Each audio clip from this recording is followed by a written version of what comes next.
അസ്സലാമു welcome back to my channel. എല്ലാവരും സുഖമായിട്ടിരിക്കുന്നു വിശ്വസിക്കുന്നു. ഞാനിന്നിവിടെ ഒരു ചിക്കൻ കറി ഉണ്ടാക്കാമെന്ന് വിചാരിച്ചു. അപ്പം അതിന് വേണ്ടുന്ന ഐറ്റം എന്തൊക്കെയാണെന്ന് പറഞ്ഞു തരാം.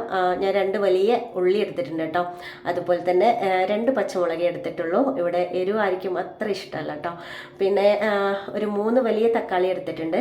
അതുപോലെ ഇഞ്ചി വെളുത്തുള്ളി അത് ചതച്ചത് ഉണ്ട് കേട്ടോ. അതൊരു 2 ടേബിൾ സ്പൂൺ ഉണ്ട്. അതുപോലെ മല്ലിച്ചപ്പ് ഉണ്ടല്ലോ, അതും ഒരു 1.5 ടേബിൾ സ്പൂൺ ഉണ്ടാവും. അതുപോലെ ലെമൺ അത് വേണം കേട്ടോ. ഇതൊക്കെയാണ് ഞാൻ എടുത്തിട്ടുള്ളത്. പിന്നെ ഇതിൻ്റെ കൂടെ ഒരു കറി ലീഫ് കൂടി വേണമായിരുന്നു, പക്ഷേ എൻ്റെ കയ്യിൽ അതില്ല. നിങ്ങൾ കറി ലീഫ് ഉണ്ടെങ്കിൽ അതുകൂടി ഒന്ന് ഇട്ട് കൊടുക്കുക കേട്ടോ. അപ്പോൾ ചിക്കൻ കറി എങ്ങനെയാണ് ഉണ്ടാക്കുന്നതെന്ന് നമുക്കൊന്ന് നോക്കാം കേട്ടോ. അതിനായിട്ട് കുറച്ച് വെളിച്ചെണ്ണ ഒഴിച്ചു കൊടുക്കാം. അപ്പോൾ നമ്മുടെ എണ്ണ ഇവിടെ നന്നായിട്ട് തിളച്ചിട്ടുണ്ട്. അതിലോട്ട് നമുക്ക് ഉള്ളി ഇട്ട് കൊടുക്കാം.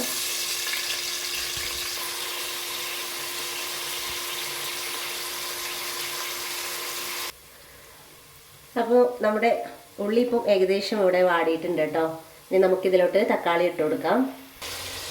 തക്കാളിയും പച്ചമുളകും കൂടി ഇട്ടിട്ട് ഒന്ന് നന്നായിട്ടൊന്ന് വഴറ്റി കൊടുക്കാം കേട്ടോ.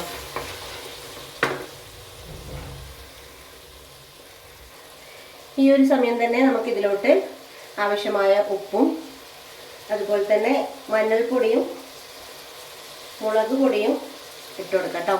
ഞാനിവിടെ 1/4 സ്പൂണ് മഞ്ഞൾപ്പൊടിയും അതുപോലെ 2 സ്പൂണ് മുളക് പൊടിയാണ് ഇടുന്നത്. ഉപ്പ് ആവശ്യത്തിന് ഇട്ടാൽ മതി കേട്ടോ. അതിനുശേഷം നമ്മൾ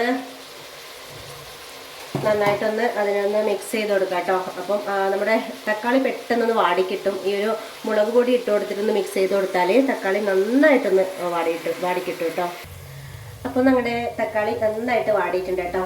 അതിലോട്ട് നമുക്ക് മല്ലിപ്പൊടി ഇട്ട് കൊടുക്കാം. മല്ലിപ്പൊടി ഞാൻ 2 സ്പൂണാണ് ഇട്ട് കൊടുക്കുന്നത്. അതിനുശേഷം ഇതും നന്നായിട്ടൊന്ന് മിക്സ് ചെയ്ത് കൊടുക്കാം കേട്ടോ. ഇതിൻ്റെ ആ ഒരു പച്ച മണം മാറുന്ന വരെ ഒന്ന് വഴറ്റി കൊടുക്കുക കേട്ടോ. അത് മാറിയതിന് ശേഷമാണ് നമ്മുടെ വെളുത്തുള്ളും ഇഞ്ചിയും അവിടെ ചതച്ച് വെച്ചതുണ്ടല്ലോ അതുകൂടി ഒന്ന് ഇട്ട് കൊടുക്കണം കേട്ടോ ഇതിലോട്ട്. അപ്പം നമ്മുടെ ആ ഒരു ഇതിൻ്റെയൊക്കെ പച്ച മണമൊക്കെ ഒന്ന് മാറിയിട്ടുണ്ട് കേട്ടോ. അതിനുശേഷം നമുക്ക് ഇതിലോട്ട് നമ്മുടെ ഇഞ്ചി വെളുത്തുള്ളി ചതച്ചതുണ്ടല്ലോ അതുകൂടി ഇട്ട് കൊടുക്കാം. ഇതിനും ആ ഒരു പച്ച സ്മെല്ല് വരാനുണ്ട്. ആ ഒരു സ്മെല്ല് അതൊരു നല്ലൊരു സ്മെല്ലാണ് കേട്ടോ. പ്രത്യേകിച്ച് വെളിച്ചെണ്ണയിൽ ഉണ്ടാക്കുന്ന ഫുഡിനില്ലേ ഒരു പ്രത്യേക സ്മെല്ലാണ്. അപ്പം ഇതിൻ്റെയും ആ ഒരു പച്ചമണം ഒന്ന് മാറുന്ന വരെ ഒന്ന് വഴറ്റി കൊടുക്കാം കേട്ടോ. അപ്പം അതിൻ്റെ ഒരു പച്ചമണമൊക്കെ മാറിയിട്ടുണ്ട്. അപ്പോൾ നമുക്കിതിലോട്ട് കഴുകി വെച്ച ചിക്കൻ പീസസ് ഒക്കെ ഇട്ട് കൊടുക്കാം കേട്ടോ.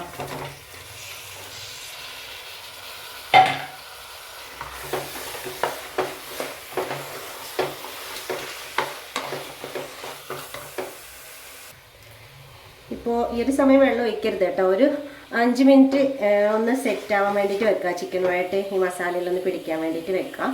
ഒരു 5 മിനിറ്റ് വെച്ചാൽ മതിയാവും. അതിനുശേഷം ചൂടുവെള്ളം ഉണ്ടെങ്കിൽ അതാണ് നല്ലത്. ചൂടുവെള്ളം ഒഴിച്ച് കൊടുക്കാം. പച്ചവെള്ളം ഒഴിക്കുന്നതിൽ കുഴപ്പമില്ല, പക്ഷേ ചൂടുവെള്ളമാണ് ഒന്നുകൂടെ നല്ലത്. അതൊഴിച്ചിട്ട് നമുക്ക് ഒരു 3 സ്റ്റീം വരാൻ വേണ്ടി വെയിറ്റ് ചെയ്യണം കേട്ടോ. അപ്പോൾ ആവശ്യമുള്ള വെള്ളം ഒഴിച്ച് കൊടുക്കാം.